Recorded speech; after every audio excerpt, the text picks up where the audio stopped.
కూర్చుందాము.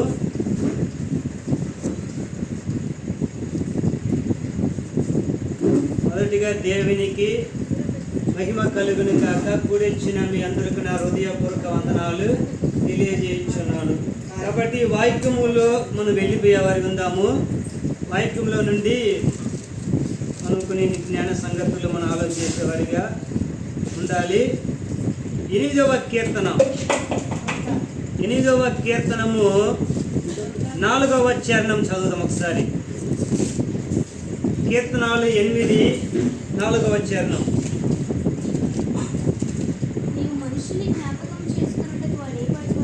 నీవు మనుషుని జ్ఞాపకం చేసుకున్నట్టుగా వాడు ఏ పాటి వాడు?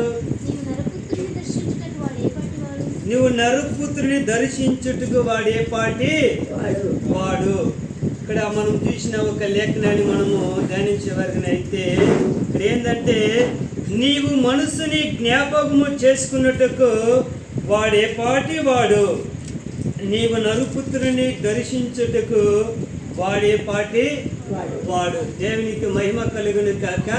ప్రియమైన దేవుని బిడ్డలారా, ఈ విశ్వం అంతట్లో చూసినట్లయితే ఒక మానవుని జ్ఞాపకం చేసుకోవడము చాలా అరుదుగా మనం చూడవచ్చు.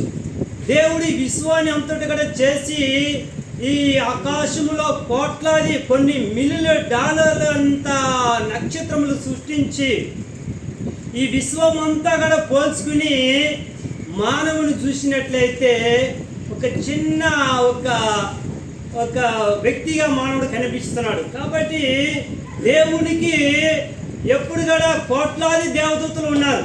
ఎప్పుడు కూడా యెహోవా పరిశుద్ధుడు పరిశుద్ధుడు పరిశుద్ధుడు నిత్యము ఆయన్ని ఆరాధించే దూతలు ఉన్నారు, కేరుబులు ఉన్నారు, చెరుబులు ఉన్నారు, 24 పెద్దలు ఉన్నారు.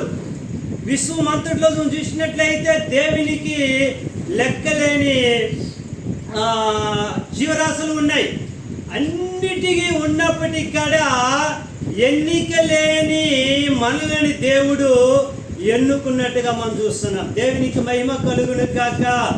చూసినట్లే ప్రియమైన దేవుని బిడ్డలారా, మనము ఎన్నిక లేని వారము, లెక్కలేని వారము, మనకంటే గొప్పవారు, జ్ఞానవంతులు, చదువుకున్నవారు, బలవంతులు ఈ లోకంలో ఎంతో మంది ఉన్నప్పటికీ కూడా బలహీనులైన మనలను, ఎన్నిక లేని వారి మనలను దేవుడు గుర్తించినట్టుగా మనం చూస్తున్నాం. ప్రియమైన దేవునికి ఒకప్పుడు మనము దేవుడు ఎవరో మనకు తెలియదు, దేవుని ఎరగిన వారు మనము. దేవుడు అంటే మనకు అర్థం కాదు. కానీ మనము ఆయన వెతుక్కుంటే వెళ్ళలేదు. కానీ ఆయన ఏం చేశాడు, మనల్ని వెతుక్కుంటూ వచ్చి మనల్ని రక్షించుకున్నట్టుగా మనం చూడవచ్చు. కాబట్టి ప్రియమైన దేవుని బిడ్డలారా, ఎంతో జనములు ఉన్నారు భూమి మీద, కోట్లాది ప్రజలు ఉన్నారు. కానీ నిన్ను మాత్రము దేవుడు ఎన్నుకున్నాడంటే నీ విషయంలో ఆయనకున్న ప్రణాళిక గొప్పది. నీ విషయంలో ఆయనకున్న ఒక ఆశ గొప్పదై ఉంది. కాబట్టి దేవుడు ఏం చేశాడంటే, విశ్వం అంతట్లో ఎన్నో జీవరాశులు ఉన్నప్పటికీ, కోట్లాది నక్షత్రములు ఉన్నప్పటికీ, ఆ కోట్లాది మనుషులు ఉన్నప్పటికీ మనల్ని మాత్రము దేవుడు ఎన్నుకున్నట్టుగా మనం లేఖనాలు చూడవచ్చు. అందుకని అంటున్నాడు 4వ వచనములో, నీవు మానవుని జ్ఞాపకం చేసుకున్నట్టుకు వాడు ఏ పాటి వాడు, నీవు నరుపుత్రుని దర్శించుటకు వాడు ఏ పాటి వాడు అంటూ 5వ వచనం అంటాడు, దేవుని కంటే వాడిని కొంచెము తక్కువనిగా చేసి ఉన్నావు. ఇక్కడ దేవుని కంటే అంటే పౌరు భక్తుడు ఇంకొక చోట్ల అంటున్నాడు, ఎబ్రీ పత్రికలో, దేవదూత కంటే దేవుడు ఏం చేసినా కొంత తక్కువ వాడిగా మనం చేసినట్టుగా మనం చూస్తాం. కాబట్టి ఎందుకంటే దేవదూతలుగా ఆత్మ ఉంది, కాబట్టి మనకి శరీరం ఉంది, కాబట్టి మనము మానవులుగా చేశాడు దేవుడు. కాబట్టి దేవదూత కంటే మనం కొద్దిగా తక్కువ వారం అయినప్పటికీ కూడా ఇంకొక మాట మనం చూడవచ్చు. కింద మాట చదవండమ్మా. మహిమ ప్రభావములతో వానికి కిరీటము ధరింపజేసి ఉన్నావు, నీ చేతి పనుల మీద వానికి అధికారం ఇచ్చున్నావు. గొర్రెలన్నిటినీ, ఎడ్లన్నిటినీ, అడవి మృగములను, ఆకాశ పక్షములు, సముద్ర మార్గములో సంచరించు వాటన్నిటినీ వాని పాదముల కింద నీవు ఉంచి ఉన్నావు. ఎన్నిక లేని మనిషికి ఇచ్చిన దేవుడు ఒక అధికారము గొప్పది. కాబట్టి అంటున్నాడు, మానవుని జ్ఞాపకం చేసుకున్న వాడు ఏ పాటి వాడు, నరుపుతున్న దర్శించు వాడు ఏ పాటి వాడు. కానీ దేవదూత కంటే వాడిని కొద్దిగా తక్కువ వాడిగా చేసినప్పటికీ కూడా దేవుడు ఏం చేశాడు, ఈ సృష్టి అంతటా మీదికి మానవునికి అధికారం ఇచ్చినట్టుగా మనం చూస్తున్నాము. సమస్తము ఆయన పాదముల కింద ఉంచాడంట. సమస్తము మన పాదముల కిందగా ఉంచినట్టుగా మనం చూస్తున్నాం. ఇంకొక విషయం చెప్పమంటారా, మనకి విరోధైన అపవాదిని కూడా మన పాదముల కిందనే ఉంచున్నాడు దేవుడు. మనకంటే గొప్పవారు ఎవరు లేరు. ప్రియమైన దేవుని పిల్లరా, అందుకే ఓ ఇశ్రాయేలు నీ భాగ్యము ఎంత గొప్పది. కాబట్టి రక్షింపబడిన మనము సామాన్య వ్యక్తులం కాదు. మనం అనేక సార్లు మనం ఏమనుకుంటున్నామంటే, నేను ఎంతటి వాడిని, పనికిరాని వాడిని, నేను మట్టిని, ధూళిని, దుమ్ముని అని మనం అనుకుంటాం. కానీ దేవుని దృష్టిలో మనం గొప్పవారము. ఆయన ఎప్పటికైనా మనం చూస్తున్నాడంటే బలహీనలుగా చూడు, ఆయన బలవంతులుగా చూస్తున్నాడు. మనం ఆయన దృష్టిలో బలవంతులము, పరాక్రమశాలులు మనము. కాబట్టి ప్రేమైన దేవుని బిడ్డలు అంటాడు, వాడిని కొంచెం తక్కువ వాడిగా చేసినప్పటికీ కూడా సృష్టి అంతటి మీది కూడా వానికి అధికారం ఇచ్చినట్టుగా చూస్తున్నాము. సమస్తమైన వాని పాదముల కింద ఉంచినట్టుగా ఇక్కడ వాక్యం మనకు సెలవిస్తుంది. ఇంకొక మాట నేను చూపిస్తాను. ఆది కాండంలోని ఒక మాట చూపిస్తాను. ఆది కాండం 1వ అధ్యాయంలోనికి రండమ్మా. 1వ అధ్యాయం 28వ వచనం చూడండి, ఒకసారి చదవండి. దేవుడు వాణ్ణి ఆశీర్వదించెను. దేవుడు వాణిని ఆశీర్వదించెను. ఎట్లనగా మీరు ఫలించి అభివృద్ధి పొంది, మీరు ఫలించి అభివృద్ధి పొంది విస్తరించి భూమిని నిండించి దానిని లోబరుచుకొనుడి. సముద్రపు చేపలను ఆకాశ పక్షులను భూమి మీద ప్రాకు ప్రతి జీవిని ఏలుడని దేవుడు వారితో చెప్పాను. ఇక్కడ మనం చూసినట్లే ఆదాము గురించి మనం చూడవచ్చు. ఇక్కడ ఆదాముకి ఇచ్చిన అధికారము ఎంతో గొప్పది. ఆ రోజులో ఆదాము ఈ సృష్టి అంతటా ఏలికిగా ఉన్నాడు. ఆయన కింగ్. సృష్టి మొత్తం కూడా ఆదాము చేతిలో దేవుడు పెట్టినప్పుడు ఆదాము అవునంటే అవును, కాదంటే కాదు, మొత్తము ఏలికిగా ఆదాము ఏలిన వాడిగా సృష్టిని మనం చూస్తున్నాం. అందుకనే ప్రియమైన దేవుని బిడ్డలారా అంటాడైనా, మీరేం చేయాలి, సమస్తాన్ని మీరు ఏలాలి, దాన్ని మీరు లోపరుచుకోవాలని ఆదాముతో ఆయన చెప్పినట్టుగా మనం చూస్తున్నాం. ఆదాముతో కాదు, ఈరోజు మనతో కూడా దేవుడు మాట్లాడుతున్నాడు. కానీ ప్రియమైన దేవుడిలా మనం ఏం చేస్తున్నామంటే, సమస్తాన్ని మనం ఏలాల్సిన వారమే మనము. కానీ ఏదో మన దరిద్రమో దుష్టమేమో కానీ ఒక్కొక్కసారి మనం ఏం చేస్తామంటే, మనము దాసులుగా కనిపిస్తున్నాం. యజమానులుగా మనము ఉన్నప్పుడు కూడా దాసులుగా కనిపిస్తున్నాం. ఎందుకంటే చూడు, సమస్తాన్ని మనం ఏలాలి, ఏలేవారిగా ఉండాలి. ఇప్పుడు మన ఇంట్లో కొన్ని వస్తువులు ఉండాలి. టీవీ ఉంది, టీవీని మనం ఏలాల్సిన వారిగా మనం ఉండాలి. మన చేతిలో సెల్ ఫోన్ ఉంది, సెల్ ఫోన్ మనం ఏలాలి. కానీ కొన్నిసార్లు ఏమైతుందంటే అది మనల్ని ఏలుతుంటుంది. చూడండి, సెల్ ఫోన్ బానిసలు అయిపోతున్నారు. అలా రకరకాలుగా చూసుకుంటూ చెడు ఉద్దేశాలు అవన్నీ చూసుకుంటూ అనేక సార్లు ఏమైందంటే ఒక చెల్లుని లేదా ఫోన్ను మనం ఏలాలి. కానీ మనం ఏం చేస్తున్నామంటే అది మనం ఏలేలాక మనము చేసుకుంటున్నాము. ఇంట్లో టీవీ ఉంది అనుకో, ఆ టీవీని మనం ఏలాలి. మన చేతిలో ఏముంది, రిమోట్ ఉంది. మన చేతిలో రిమోట్ ఉంది కాబట్టి ఆ రిమోట్ మన చేతిలో ఉన్నప్పుడు కదా మనం ఏం చేస్తున్నామంటే ఆ రిమోట్ మన చేతిలో ఉన్నప్పుడు కదా ఆ టీవీ మనల్ని ఏలేదిగా ఉంటుంది. కాబట్టి సమస్తము మనం ఏలాలి. అధికారం మన చేతిలోనికి దేవుడు ఇచ్చాడు. కాబట్టి ఇక్కడ ఆదామును మనం చూసినట్లయితే ఆ రోజు ఏలికిగా మొత్తం సృష్టిని ఆయన ఏలినట్టుగా మనం చూస్తున్నాం. ఆయనే మొదటిగా మానవుడిగా సృష్టిని మొత్తము ఏలిన వాడిగా మనము చూడవచ్చు. కాబట్టి ప్రియమైన దేవుడు ఇక్కడ ఏమంటాడంటే, మీరు సమస్తాన్ని మీరు లోపరుచుకుని మీరు ఏలమని దేవుడు ఆదాముతో చెప్పినట్టుగా మనం చూస్తున్నాము.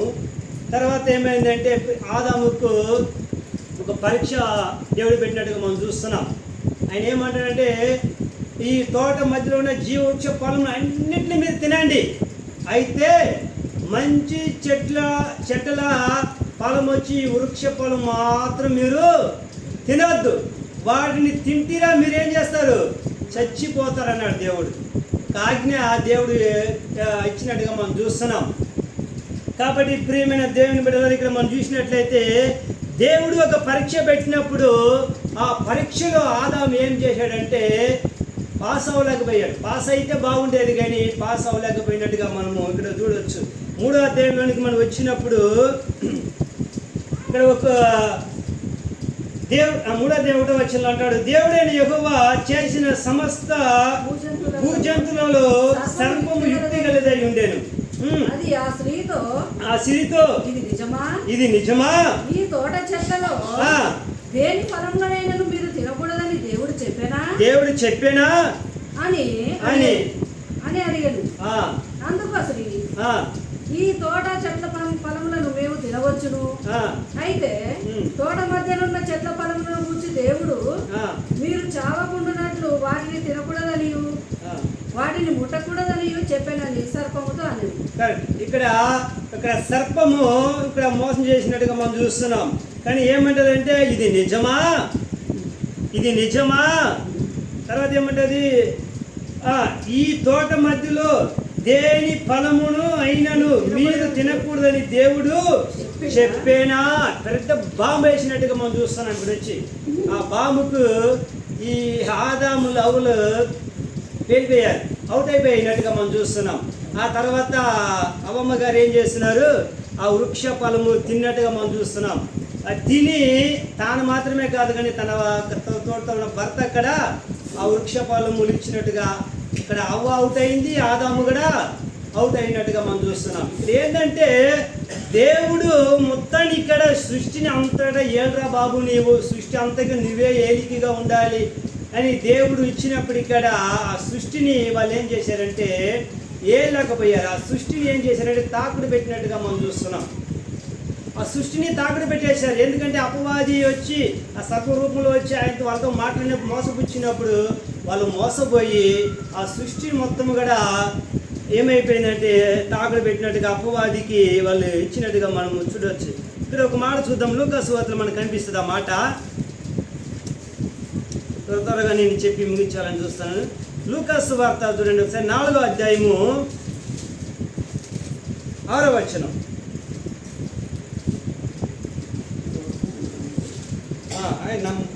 5 నుంచి చదవండి.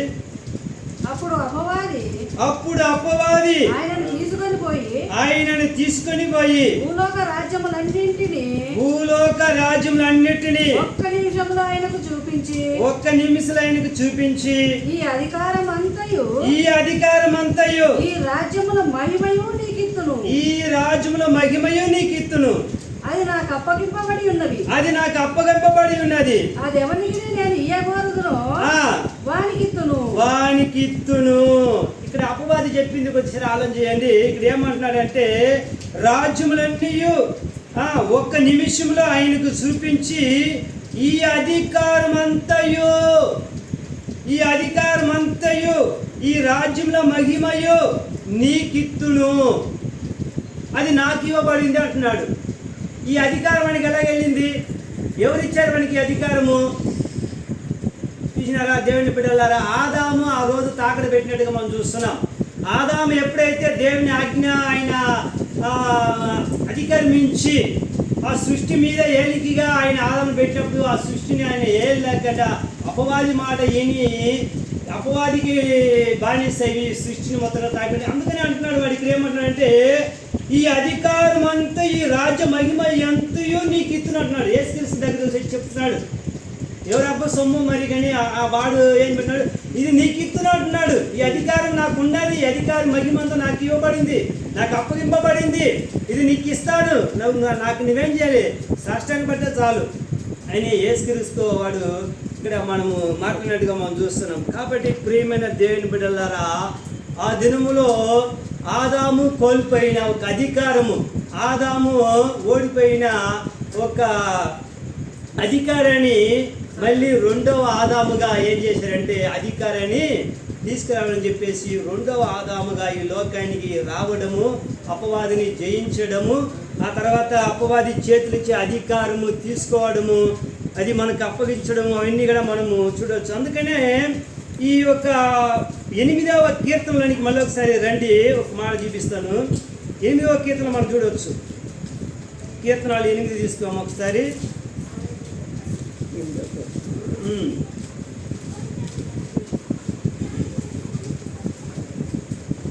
చదవండి ఒకసారి, మళ్ళీ అదే మాట చదవండి.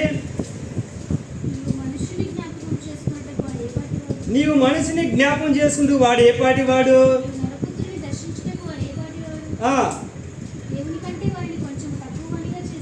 దేవుని కంటే వాడిని కొంచెం తక్కువ వాణిగా చేసి ఉన్నావు. మహిమ ప్రభావంతో వాని కిరీటము ధరింపచేసి ఉన్నావు. ఇప్పుడు కొద్దిగా మనం ఆలోచన చేద్దాము. దేవుని కంటే వాడిని కొంచెం తక్కువ వాణిగా చేసి ఉన్నావు, మహిమ ప్రభావాన్ని కిరీటం ధరింపజేసి ఉన్నావు అన్నాడు కదా. ఇది మానవుని గురించి రాయబడినట్టుగా మనకు కనిపించినా కూడా ఇందులో యేసుక్రీస్తు వారి గురించి ప్రవచనం కూడా ఉంది. యేసుక్రీస్తు వారి గురించి ఉంది. దేవదూత కంటే కొంచెము తక్కువ వాడిగా చేయబడిన వారు ఎవరు తెలుసా? మన ప్రభువైన యేసుక్రీస్తు వారు. ఆయన దేవుని స్వరూపం గలవాడై ఉండి ఆయన ఏమైపోయినా మానవ రూపం ఎత్తి ఆయన ఈ లోకానికి రావడము, ప్రియమైన దేవుని ఇక్కడ మనం చూస్తున్నాం. మనిషిగా జన్మించడము, నరుకుతునిగా జన్మించడము, దేవదూత కంటే కొంచెం తక్కువనిగా చేయబడింది. ఎవరంటే మన ప్రభువైన యేసుక్రీస్తు వారు. ఎందుకు ఇవన్నీ చేయాలంటే ఆ రోజు ఆదాము కోల్పోయిన అధికారము యేసుక్రీస్తు వారు ఏం చేయాలి? అధికారాన్ని తీసుకురావాలి. కాబట్టి యేసుక్రీస్తు వారు ఈ లోకానికి మానవ అవతారం తీసుకుని మానవునిగా జన్మించి, అక్కడ మనం చూడవచ్చు, మానవునిగా జన్మించి ఈ లోకానికి వచ్చినట్టుగా మనం చూస్తున్నాం. అందుకనే కొంచెము తక్కువనిగా యేసుక్రీస్తు వారు చేయబడారు. ఎవరికంటే దేవదూత కంటే కొంచెము తక్కువ వాడిగా చేయబడినట్టుగా మనం చూస్తున్నాం. కాబట్టి ఇది ఇంకా మీకు క్లారిటీ కావాలంటే ఫిలిప్పీ పత్రికలోనికి వద్దాము. ఫిలిప్పీ పత్రిక చూద్దాము. ఫిలిప్పీ 2వ అధ్యాయం ఒకసారి చూద్దాం, మనకు క్లారిటీ అర్థమైతే. 5వ వచనం 6వ వచనం చూడండి అమ్మా. ఆయన దేవుని స్వరూపం కలిగిన వాడై ఉండి, ఆయన దేవుని స్వరూపం కలిగిన వాడై ఉండి దేవునితో సమానంగా ఉండుట విడిచిపెట్టకూడని, దేవునితో సమానం ఉండుట విడిచిపెట్టకూడని భాగ్యమని ఎంచుకొనలేదు. మనుషుల పోలికగా పుట్టి, మనిషిని పోలికగా పుట్టి దాసుని స్వరూపం ధరించుకొని తన్ను తానే రిక్తునిగా చేసుకొనేను. మరియు ఆకారమందు మనుషునిగా కనబడి మరణము పొందినంతగా శిలువ మరణం పొందినంతగా విధేయత చూపిన వాడై తన్ను తాను తగ్గించుకొనెను. ఇక్కడ మన యేసుక్రీస్తు వారిని మనం చూడొచ్చు. మనం చూసినట్లయితే ఆయన మనుషుని పోలికగా పుట్టి దాసుని స్వరూపం ధరించుకొని తను తను రిత్తునుగా చేసుకును. మరియు ఆయన ఆకారమందు మనిషిగా కనబడి మరణం పొందినంతగా, అనగా శిలువ మరణం పొందినంతగా విధేయత చూపిన వాడై తను తాను తగ్గించుకున్నట్టుగా మనం చూస్తున్నాం. కాబట్టి ఇది మీకు ఇంకా అర్థం కావాలంటే ఇంకొక మాట నేను చూపించేవాడిగా ఉండాలి. ఎబ్రీ పత్రిక ఒక మాట చూద్దాం. ఇందాక చూపాను కదా, దేవుని కంటే దేవదూత కంటే కొంచెం తక్కువ వాడికి చేయబడ్డాడు అన్నట్టుగా. అది మీకు అర్థం కావాలి కదా. చూద్దాం. ఒక 2వ అధ్యాయం, ఎబ్రీ పత్రిక 2వ అధ్యాయానికి వద్దాం, తర్వాత అడిగి వెళ్దాం. 2వ అధ్యాయం 9వ వచనం చూడమ్మా. దేవుని కృప వలన ఆయన ప్రతి మనుషుని కొరకు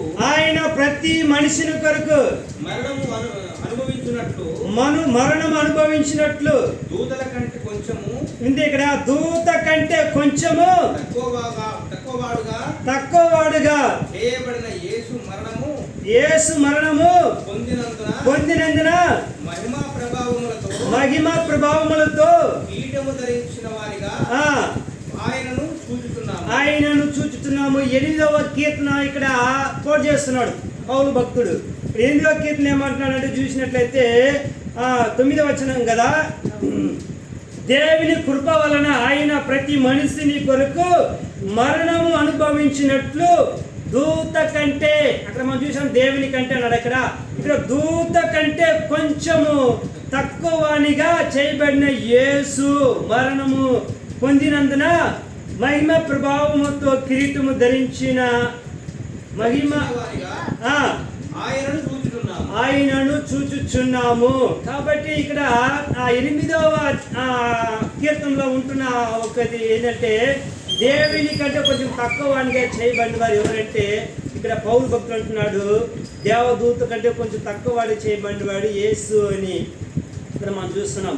కాబట్టి యేసుక్రీస్తు వారు దేవదూత కంటే తక్కువవాడుగా చేయబడి ఈ లోకానికి వచ్చి అక్కడ మనం ఫిలిప్పీ పత్రికలో చూస్తున్నాం కదా, శిలువ మరణం పొందినంతగా తను తాను తగ్గించుకుని ఆయన ఏం చేశాడు, జయం పొందినట్టుగా మనం చూస్తున్నాం. కాబట్టి ఈ మొదటి ఆదాము ఏదైతే కోల్పోయాడో, ఏదైతే ఆయన సాధించినప్పుడు ఈ రెండవ ఆదాము వచ్చి దాన్ని మనము జయించినట్టుగా మనం చూడవచ్చు. కాబట్టి ఇంకొకసారి ఆ మాట చూద్దాము. ఫిలిప్పీలోనికి ఇప్పుడు వద్దాం, కరెక్ట్గా మనకు అర్థమవుతుంది. 7వ వచనం, మనిషిని పోలిగా పుట్టి దాసుని స్వరూపం ధరించుకుని తను తాను రిత్రునిగా చేసుకున్నాను, మరియు ఆయన ఆకారమందు మనిషిగా కనబడి మరణము పొందినట్టుగా, అనగా శిలువ మరణం పొందినంతగా విధేయత చూపుని వాడే తను తాను తగ్గించుకొనేను. యేసుక్రీస్తు వారు చూసినట్లయితే దేవదూత కంటే కొంచెం తక్కువనికి చేయబడి ఇక్కడ మనం చూస్తున్నాం కదా, మానవుని పోలిక పుట్టి దాసు స్వరూపం ధరించుకుని తను తాను రిత్తునిగా చేసుకుని శిలువ మరణం పర్యాంతము కూడా తను తగ్గించుకున్నట్టుగా అవి మనం చూస్తున్నాం. ఇది మనం చూసినట్లయితే యేసుక్రీస్తు వారు ఒక్కొక్క మెట్టు తగ్గించినట్టుగా మనం చూస్తున్నాం. మనుషుని పోలిగా పుట్టి దాసుని స్వరూపం తను రిత్తునిగా చేసుకున్నాడు. ఆయన శిలువ మరణం పర్యాంతం కూడా తను తగ్గించి విధేయత చూపించిన వాడిగా మనం చూస్తున్నాం. కాబట్టి ఎందుకు ఇంతగానో ఈయన తగ్గించుకోవాలి, ఇంతగానో చేయాలంటే తప్పదు. మరి ఆదాము ఏదైతే కోల్పోయాడో దాన్ని తిరిగి ఈ రెండవ ఆదాముగా ఈయన తీసుకురావాల్సిన వాడిగా ఉండాలి. కాబట్టి ఇంత మరణము పర్యాంతమైన తగ్గించుకున్నాడు. దేవదూత కంటే కొంచెం తక్కువ వాడిగా చేయబడి శిలువ మరణం పర్యాంతముగా తాను తగ్గించుకున్నాడు. కాబట్టి దేవుడు ఎంతగా హెచ్చించాడంటే 9వ వచనం కంటిన్యూ చేయండి అమ్మా. అందుచేత పరలోకములో ఉన్న వారిలో గాని, భూమి మీద ఉన్న వారిలో గాని, భూమి కింద ఉన్న వారిలో గాని ప్రతి వాని మోకాలు యేసు నామములో వంగునట్లు ప్రతి వాని నాలికయు తండ్రి అయిన దేవుని మహిమాత్మ యేసుక్రీస్తు ప్రభువుని ఒప్పుకున్నట్లు దేవుడు ఆయన అధికముగా హెచ్చించి ప్రతి నామమునకు పై నామము ఆయనకు అనుగ్రహించెను. కాబట్టి ఇక్కడ మనం చూసినట్లయితే యేసుక్రీస్తు వారిని దేవుడు ఎంతగా హెచ్చించాడు. ఏ అధికారం అయితే మొదటి ఆదాము కోల్పోయాడో ఈ రెండో ఆదాముగా యేసుక్రీస్తు వారి లోకానికి వచ్చి శిలువ మరణం పర్యాంతం తాను తగ్గించుకుని చూసినట్లయితే మళ్ళా మా తర్వాత ఆయన హెచ్చించినట్టుగా అధికారం ఆయన పొందుకున్నట్టుగా మనం చూస్తున్నాం. కాబట్టి అంటాడు ప్రతి వాని మోకాలు యేసునామములో వంగాలి, ప్రతి వాని నాలిక తండ్రి అయిన దేవుని మహిమ యేసుక్రీస్తుని ఏమని ఒప్పుకోవాలి, ప్రభు అని ఒప్పుకోవాలి. అందుకనే దేవుడు ఆయన హెచ్చించి ప్రతి నామమునకు పై నామము ఆయనకు అనుగ్రహించినట్టుగా మనం చూస్తున్నాం. శిలువలో జరిగింది ప్రియమైన దేవుని బిడ్డలారా, అపవాదికి అపజయం. శిలువ మరణము తోటి అపవాది ఓడిపోయినట్టుగా మనం చూస్తున్నాం. ఇక్కడ ఆదాముని ఓడించి వాడు జయించవచ్చు, కానీ ఆ రెండవ ఆదాముగా వచ్చినప్పుడు శిలువ మరణములో ఆ అపవాదిని ఓడించి ఏ ఆదామైతే కోల్పోయే అధికారాన్ని తిరిగి యేసుక్రీస్తు వారు చేపట్టినట్టుగా తీసుకొచ్చినట్టుగా మనం చూస్తున్నాం. అందుకనే ఇక్కడ అంటున్నాడు ప్రతి వాని మోకాలు యేసునామములో వంగాల్సిందే, ప్రతి వాని నాలిక తండ్రి అయిన దేవుని మహిమ యేసుక్రీస్తు వారు ప్రభు అని ఒప్పుకోవాలి. అది ఒక అధికారం. అది ఏ అధికారం అయితే ఆదాము కోల్పోయాడో అదే అధికారము యేసుక్రీస్తు వారు తీసుకొచ్చి మన ఒక పెద్ద అన్నయ్యగా మనల్ని గెలిపించినట్టుగా మనం చూస్తున్నాం. ఒక మాట అండి, కబడ్డీ ఆట మీకు తెలుసు. కబడ్డీ ఆటలో ఆడుకున్నప్పుడు యువతల 10 మంది అవతల 10 మంది ఉంటారు, కానీ అవతల 10 మంది యువతల 10 మంది కబడ్డీ ఆడినప్పుడు యువతల 9 మంది ఓడిపోతారు. 9 మంది ఓడిపోయినప్పుడు ఆఖరికి ఒక్క వ్యక్తి ఏం చేస్తారంటే పోయి ఆ జయం తీసుకొస్తే ఈ 9 మంది కూడా గెలుపు వచ్చినట్టే. అదేవిధంగా మనంతా ఓడిపోయాం. ఆదాము ఓడిపోయాడు. మొదటి ఆదాము అపవాది చేత ఓడిపోయినట్టుగా మనం చూస్తున్నాం. అంతా మనం ఓడిపోయాం. అందుకనే మన రోమపత్రికలు మనం చూడవచ్చు, ఒక మనిషిని ద్వారా పాపం ద్వారా మరణం వచ్చిన అంటాడు కదా. ఆ విధంగా అంతా ఓడిపోయినప్పుడు ఇక్కడ ఈ రెండవ ఆదాముగా యేసుక్రీస్తు వారి లోకానికి వచ్చి జయించినట్టుగా మనం చూస్తున్నాం. అందుకనే లోకంలో మీకు శ్రమ కలుగున అయినని మీరు ధైర్యము తెచ్చుకుని నీ లోకాన్ని జయించి ఉన్నానంటాడు. 6వ మాటగా మనం చూడవచ్చు, సిలువలో యేసుక్రీస్తు వారు పలికిన 7 మాటల్లో 6వ మాట ఆయన అన్నమాట ఏంది? సమత్వం ఆయన అంటాడు. సమత్వం అంటే అన్నిటి మీద ఆయన జయం పొందినట్టుగా చూస్తున్నాం. అన్నిటి మీద అధికారం పొందినవాడిగా మనం చూస్తున్నాం. అపవాది మీదను, లోకం మీదను, ప్రియమైన దేవుని బిడ్డలారా, ప్రతి వాటి మీద కూడా యేసుక్రీస్తు వారు జయం పొందాడు. కాబట్టి అందుకని సమస్తం ఆయనని 6వ మాటగా యేసుక్రీస్తు వారు పలికినట్టుగా మనం చూస్తున్నాం. కాబట్టి దీన్ని ఏంటంటే ఒక అధికారం గురించి నేను చెప్తున్నాను. ఈ అధికారము దేవుడు మనకి ఇచ్చాడు, ఆదాముకి ఇచ్చాడు. ఆదాము అధికారము ఏలికిగా ఉన్నప్పుడు ఏలాల్సిన వాడిగా ఉండాలి. కాబట్టి ఆదాము ఏళ్ళకపోయాడు కాబట్టి ఓడిపోయినప్పుడు ఈ రెండో ఆదాముగా యేసుక్రీస్తు వారు వచ్చి మనకు జయం ఇచ్చినట్టుగా, తిరిగి అధికారం మనకు ఇచ్చినట్టుగా మనం చూస్తున్నాం. కాబట్టి ప్రేమైన దేవుడు అందుకని అన్నాడు, తిరిగి లేచినప్పుడు సర్వాధికారం నాకు ఇవ్వబడి ఉన్నది, సర్వలోకానికి వెళ్ళండి, సర్వ సృష్టికి సువార్తని ప్రకటించండి. దేవుడు మా యేసుక్రీస్తు వారు మనకి ఇచ్చిన ఒక అధికారం. కాబట్టి ఈ అధికారము మనకు యేసుక్రీస్తు వల్లనే మనకు దక్కినట్టుగా మనం చూస్తున్నాం. కాబట్టి అందుకని అంటున్నాం, మొదటగా అంటున్నాను, మనము ఇప్పుడైనా మనము ఈ అధికారాన్ని చేపట్టే వారిగా ఉండాలి. అందుకని ఇంకొక మాట నేను చూపించి ముగిస్తాను. గలతీలో ఒక మాట ఉంటుంది, చూద్దాము. 5వ అధ్యాయం చూడండి ఒకసారి. గలతీ 5వ అధ్యాయం.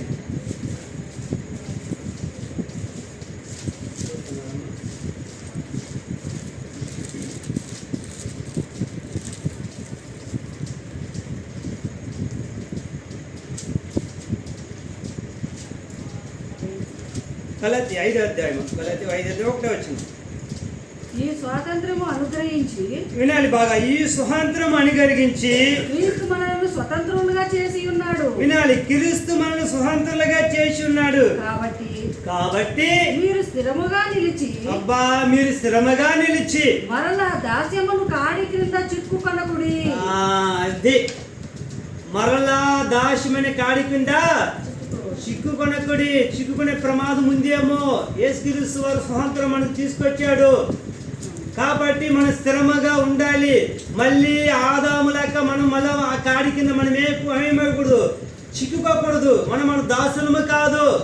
పాపం చేసినప్పుడు పాపానికి దానిస్తుడు యేసుక్రీస్తు వారు చెప్పాడు. కాబట్టి ఆ పాపం మీద మనకు విజయం కలిగింది యేసుక్రీస్తు వారి వలన. కాబట్టి మనం ఏం చేయాలంటే మళ్ళీ ఆ కాడి కింద చిక్కుకోకూడదు, ఆ దాస్యత్వం కింద మనం వెళ్ళకూడదు. కాబట్టి స్వాతంత్రము మనకు వచ్చింది. గాంధీజీ మనకి ఈ లోకంలో స్వాతంత్రం తెచ్చినప్పటికీ ఆగస్టు 1947 కదా. కానీ యేసుక్రీస్తు వారు మన ఆత్మీయ స్వాతంత్రం తెచ్చాడు ఆయన. ఆ స్వాతంత్రం అంటే అది అధికారం అది. కాబట్టి యేసుక్రీస్తు వారు అంటాడు, అందుకనే శిష్యులు కూడా ఆయన అధికారం ఇచ్చినట్టుగా చూస్తున్నాం. అందుకనే తను ఎందరు వారందరూ దేవుని పిల్లలు ఆయన అధికారం ఇచ్చినట్టుగా మనం యోహాను సువార్త 1:12 మనం చూడవచ్చు. కాబట్టి ప్రియమైన దేవుని ఈ అధికారాన్ని మనం ఏం చేయకూడదు, మనం అమ్మకూడదు. ఈ అధికారాన్ని మనం పోగొట్టకూడదు. అనేక సార్లు నమ్ముకుంటారు కానీ కొన్ని రోజులు అమ్ముకుంటారు. నమ్ముకున్న వారంతా కూడా యేసుక్రీస్తు వారిని అమ్ముకున్న వారుగా చాలామంది క్రైస్తవులు మనం చూడవచ్చు. నమ్ముకున్నవాడు నమ్మకంగా ఉండాలి, నమ్ముకున్నవాడు అమ్ముకోకూడదు. కాబట్టి ప్రియమైన దేవుని బిడ్డల ఈ అధికారము మనము అమ్ముకునే వారిగా మనం ఉండకూడదు. ఈ లోకంలో కొన్ని అధికారం ఇచ్చినప్పుడు వాళ్ళకి భవిష్యత్తు ఎట్లా ఉంటుంది చూడండి. కాబట్టి అధికారం ఎంత గొప్పదో చాలాసార్లు మనకు ఈ లోకంలో చూస్తే మనకు అర్థమైపోద్ది. అంతకంటే గొప్ప అధికారము మనకు దేవుడు యేసుక్రీస్తు ద్వారా ఇచ్చినట్టుగా మనం చూస్తున్నాం. సృష్టిని శాసించే అంత అధికారము మనకు ఉంది.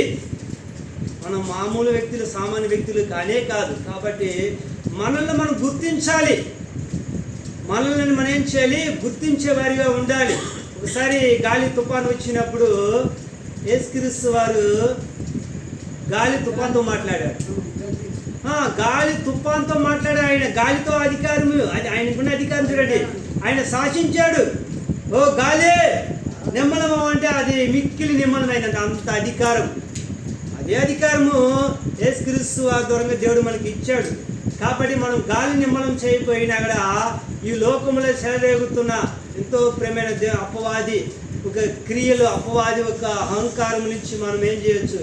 ప్రజల్ని మనం రక్షించవచ్చు, అందరిని చేపట్టవచ్చు. కాబట్టి ప్రేమైన దేవుడు, అందుకనే ఇంకొక మంచి మాట ఇంకా ఉంది, కానీ నేను ముగించాలని ఆశపడుతున్నాను. పేతురు దగ్గర కూడా యేసుక్రీస్తు వారు చాలా మంచి మాట ఇచ్చినట్టు మనం చూస్తున్నాం. పేతురు 16వ అధ్యాయము అది చెప్పి నేను ముగించాలనుకుంటాను. పేతురు కదండి, సారీ, మత్తయి సువార్త 16వ అధ్యాయం. 16వ అధ్యాయం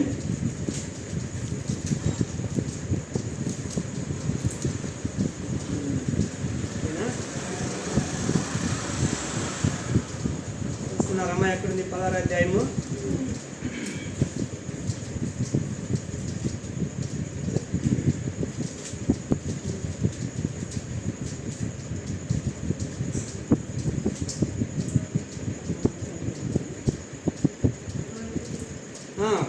పద్దెనిమిది చదవండి. 18. మరియు నువ్వు పేతురువు ఈ బండ మీద నా సంఘమును కట్టుదును, ఈ బండ మీద నా సంఘమును కట్టుదును. పాతాళ లోక ద్వారములు దాని ఎదుట నిలువనేరవని నేను నీతో చెప్పుచున్నాను. పాతాళ లోకపు దూరం అనేది నిలవని నీతో చెప్పుచున్నాను. పరలోక రాజ్యం యొక్క తాళపు చెవులు నీకు ఇచ్చేదను. పరలోకపు రాజ్యపు తాళపు చెవులు నీకు ఇచ్చేదను. నీవు భూలోకమందు దేని బంధించుదువో అది పరలోకమందు బంధింపబడును. భూలోకమందు దేని విప్పుదువో అది పరలోకమందు విప్పబడునని అతడితో చెప్పెను. ఇది అధికారం అండి. ఇది యేసుక్రీస్తు వారు ఇచ్చిన అధికారం, పేతురుకి ఇచ్చిన అధికారం. ఈ బండ మీద నా సంఘాన్ని కట్టుదువు, పరలోకపు తాళపు చెవి నీకు ఇస్తాను, పాతాళపు దూరం నీ ఎదుటి నిలవ నేరదన్నాడు యేసుక్రీస్తు వారు. ఎంత అధికారం అండి ఇది! యేసుక్రీస్తు వారు ఇచ్చిన అధికారం. ఈ అధికారం మనక్కడ ఉంది, కానీ మనం గుర్తించలేకపోతున్నాం.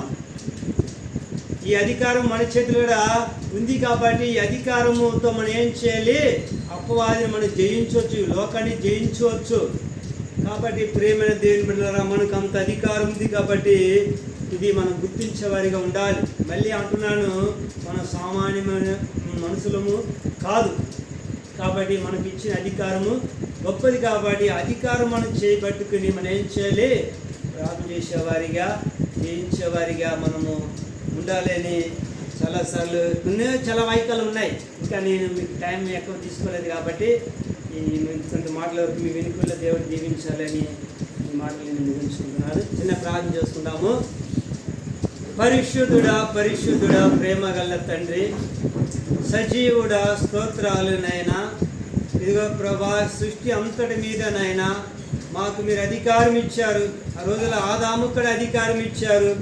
ఆదాము నేను అధికారాన్ని తాకడ పెట్టినప్పటికీ కూడా రెండో ఆదాముగా లోకంలోనికి క్రీస్తు మా కొరకు వచ్చి నాయన ఓ అధికారాన్ని నాయన అయ్యా చేపెట్టినట్టుగా మనం చూస్తున్నాం. అయ్యా నాయన పరలోకము భూమి మీదను భూమి కిందను అయ్యా తండ్రి, అయ్యా ప్రతి మనిషి కూడా యేసునామములో వంగునట్లు ప్రతి మోకాలు యేసునామములో వంగలి, ప్రతి నాలుక తండ్రి దేని భయమే యేసు ప్రభుని ఒప్పుకోవాలని ప్రతి నామానికి పై నామం అనుగరించి ఉన్నావని అయ్యా తండ్రి అధికారం చేత మేము చూస్తున్నాము తండ్రి. అదే అధికారం పేతురుకు అయినా ఇవ్వబడినట్టుగా మనం చూస్తున్నాం. అదే అధికారం మాకుని మీరు ఇచ్చారు. కాబట్టి ఈ అధికారం మేము చేపట్టుకుని నాయన జయించే వారిగా జయ క్రీస్తులుగా మేము ఉంటున్నది మా కృప చూపించమని వినే బిడ్డలను బలపరిచి మీరే మహిమ తెచ్చుకోమని సమయం మీ చేతికి అప్పగించుకుంటూ యేసుక్రీస్తు పేరిట ప్రార్థన సమర్పించి వినయం కలుగుతున్నాం తండ్రి. యేసు రథమే జయం, చిలువ రథం జయం, యేసు నామమునకు సంపూర్ణ జయం కలుగును కాక. ఆమేన్.